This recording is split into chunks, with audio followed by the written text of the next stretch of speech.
In 2020, the Horse Racing Integrity and Safety Act was signed into law, and from that moment, the Pennsylvania Horse Racing Commission has continuously expressed its support for the laudable goals of the HISA legislation, obviously to provide uniformity, consistency of regulation, and to protect the health and safety of not only the equine athlete, but the human athlete. The Commission and its staff continues to review and analyze the provisions of the Act.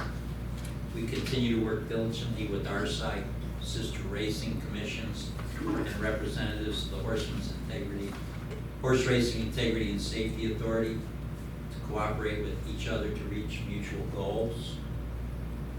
In accordance with the Act, the authority requires that this commission notify the authority by May 2nd, 2022, whether it will collect fees from the racing licensees and remit those fees, basically opt in to the authority. The Racehorse Industry Reform Act does not provide any statutory authority or mechanism enabling this commission to collect fees from its licensees and remit those fees to the authority. Based on the authority's approved budget and approved cost allocation formula, it was based on starts and purses for the racetrack safety program. This commission, if it elected to opt in, would be obligated to remit approximately $1.2 million to the authority. The authority has yet to provide the budget and the cost assessment for the anti-doping and medication program, which will be probably in the fall. And the commission is also aware of the federal statute that says the PA State Horse Racing Commission may cease remitting fees not earlier than 1 year after notifying the authority of the intent of the commission to do so. So there's a 1 year window. The commission intends to make a decision today as to whether to remit the racetrack safety program fees to the authority. Prior to rendering a decision, the commission would like to hear from specifically Thoroughbred Racetracks, Parks, Penn, and PID, and the Thoroughbred Horsemen's groups, the PTHA and the PHHPA. With your agreement? All right, Chris, would you like to start for Penn National? Do you have any comments on the matter? Sure. Please feel free to come up.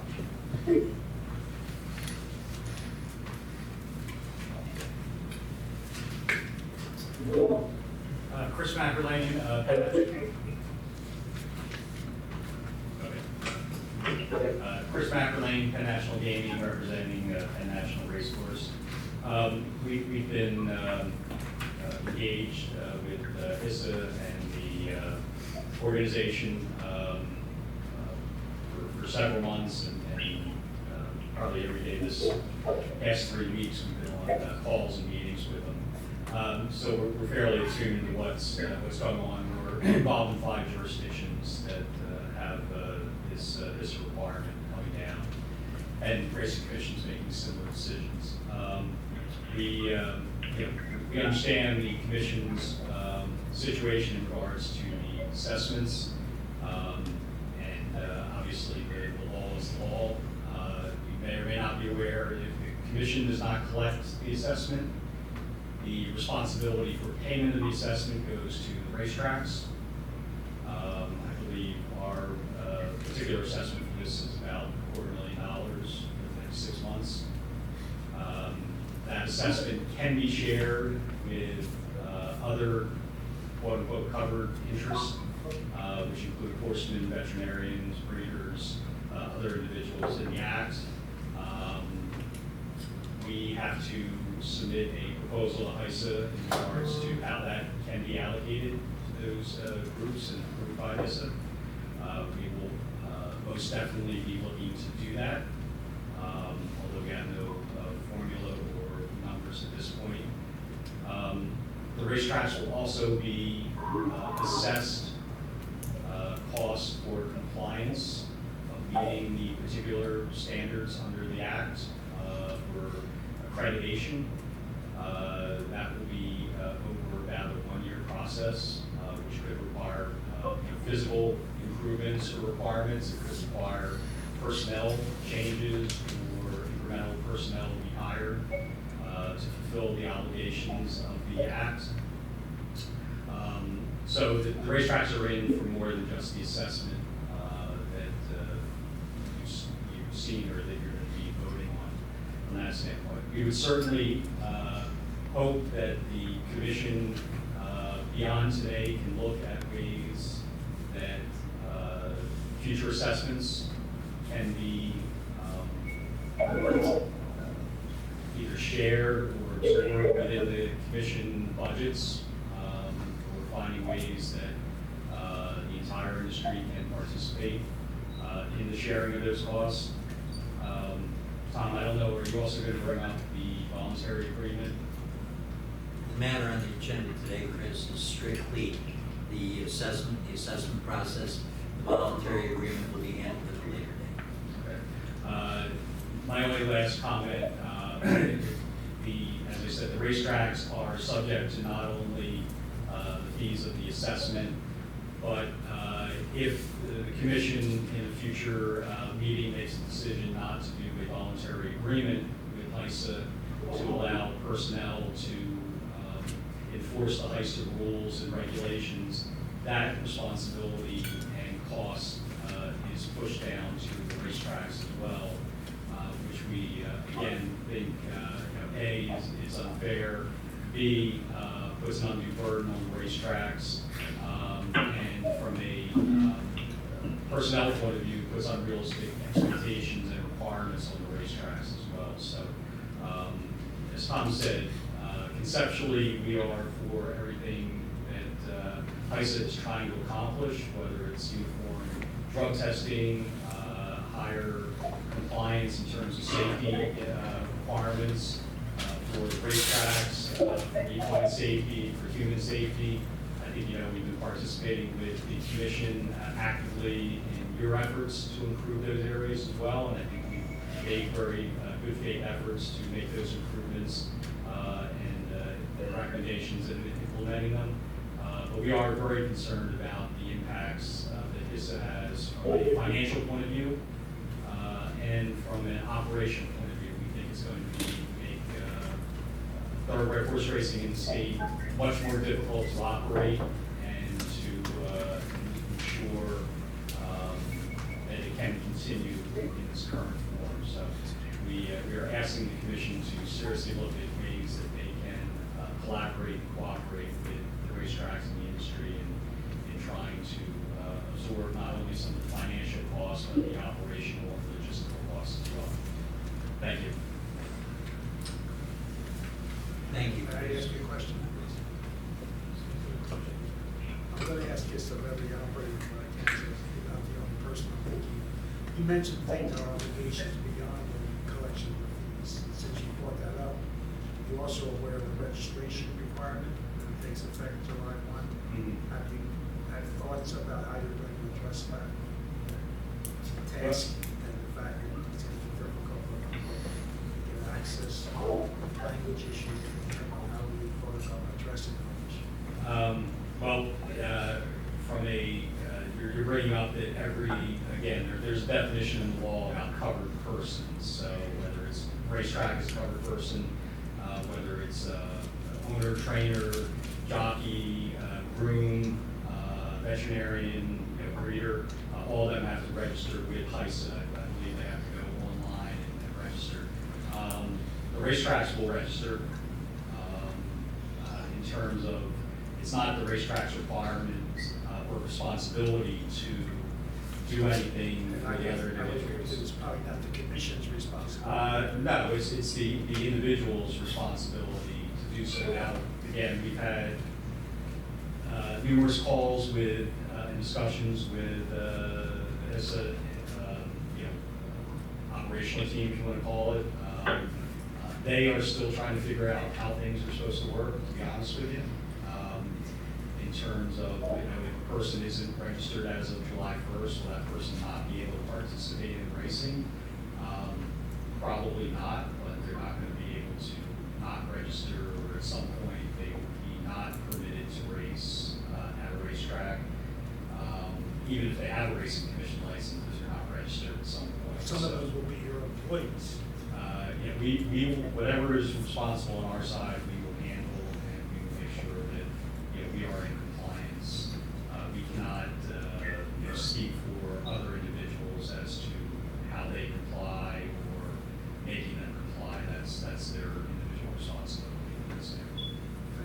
As far as I know, there's no cost to registering, but you have to register, so.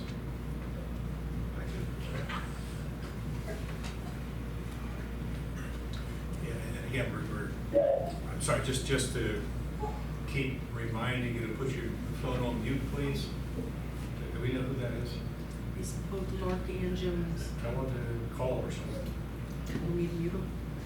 Well, I don't want to, let's send them a note or call them. It's irritating.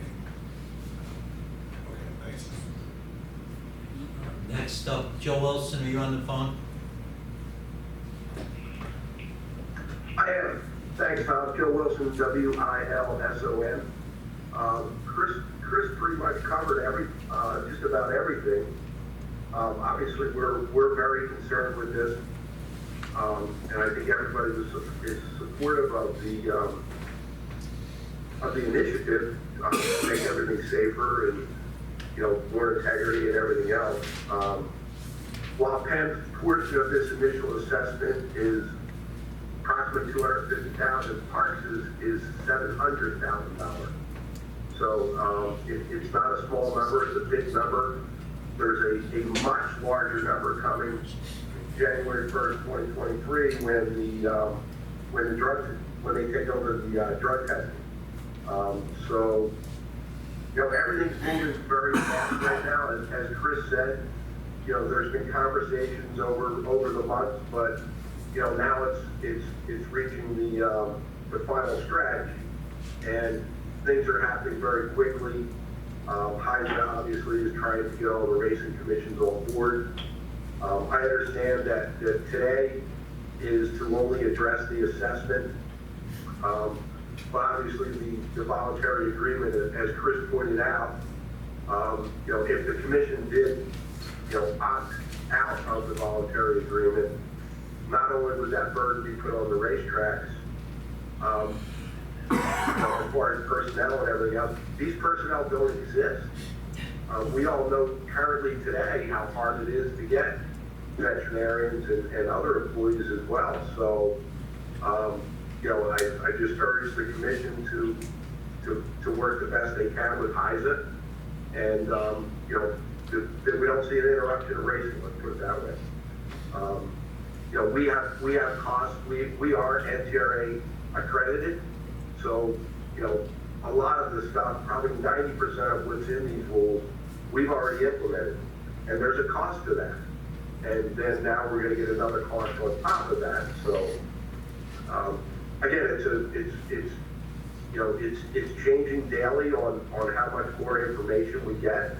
And also with HISA to see, how they're going to implement all this stuff. So, that's about all I have to add. Thank you. Thank you, Joe. How about Presque Isle Downs and Matt Ennis? Thanks, Tom. Not a whole lot to report here other than a very busy backside. We have opened our track for training last Hey, week. Matt, Yeah. this part here is strictly if you have any comments on the HISA assessment process and how it's working. You'll have an opportunity later in the public, in the industry reports to comment on specifically Presque Isle, but do you have any comments about the HISA assessment process? Sorry about that, Tom. No, I do not at this time. Hey, Tom, this is Joe. Can I add one more thing? Sure, Joe. You already made mention of the fact that the commission does not have the ability to collect money or assessments from licensees. Correct me if I'm wrong, but I'm pretty sure within the commission's rules, I don't, as an association, have the ability to do that either. That question I'll defer to legal counsel, George.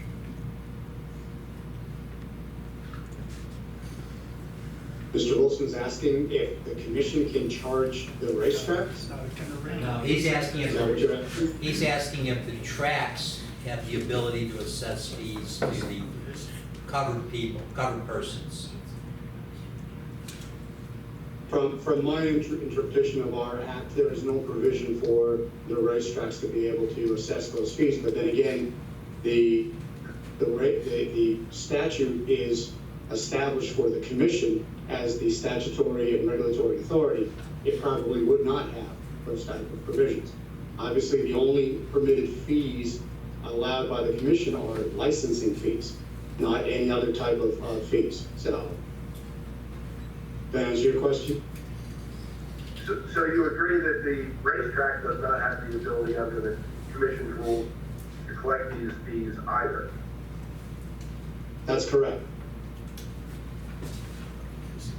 But that doesn't mean that HISA won't think otherwise. Are you good, Joe? I'm good, thank you. All right, that was Preston. Do we have Todd Moss up there on the phone from the PAHBPA? Would you like to comment, Todd?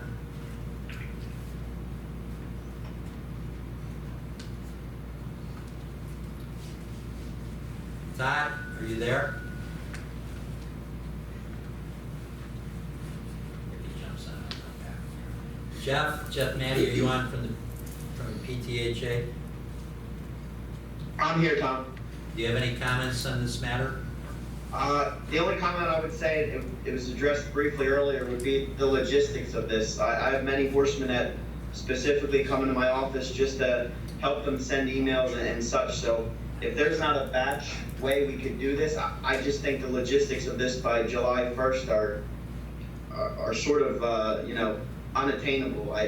To have horsemen, we're going to have to probably designate 1 or 2 people on our staff just to help these horsemen get these covered persons, going in the right direction. And as Mr. DeBunda pointed out earlier, the language barrier is one thing, and that's only a small thing. So I just think the logistics of this are going to be very tough to attain in that time manner. But, the PTHA here at Parks, we're willing to work with anything we need and the guidelines within we need to do them in. So that's all I have to add. Thanks, Jeff. At this point in time, is there anyone else that has any other comments in regards to strictly the HISA assessment process review? Anyone else?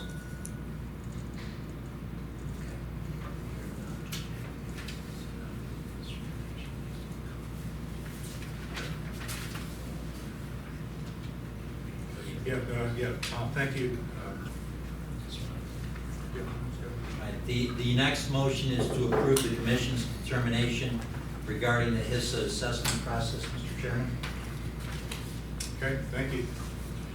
The Yeah, motion, yeah. yeah, may I make a motion, that based upon the information provided by the Horse Racing Integrity and Safety Authority, and our review of the applicable provisions of the Horse Racing Integrity and Safety Act, I move that this commission vote not to remit the annual fee assessment as set forth in section 3052 F2 of the Act.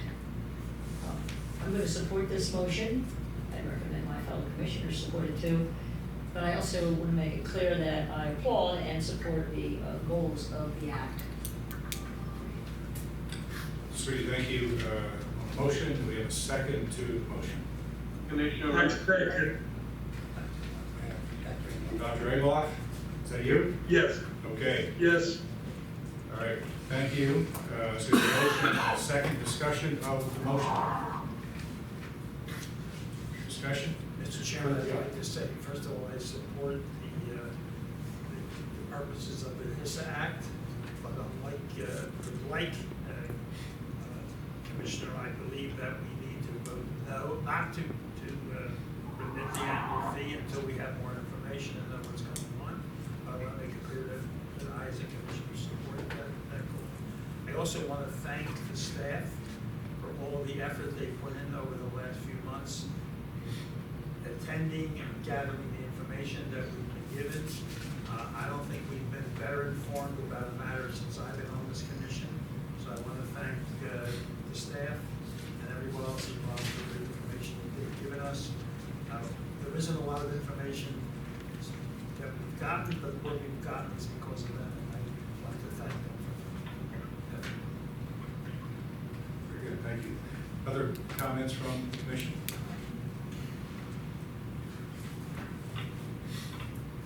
comments? No further discussion, so we have a motion and a second. Thank you for that. Further discussion to vote. All those in favor of the motion as presented, please say aye. Aye. Aye. Those opposed to the motion? Any abstentions? Okay, motion carries. Thank you.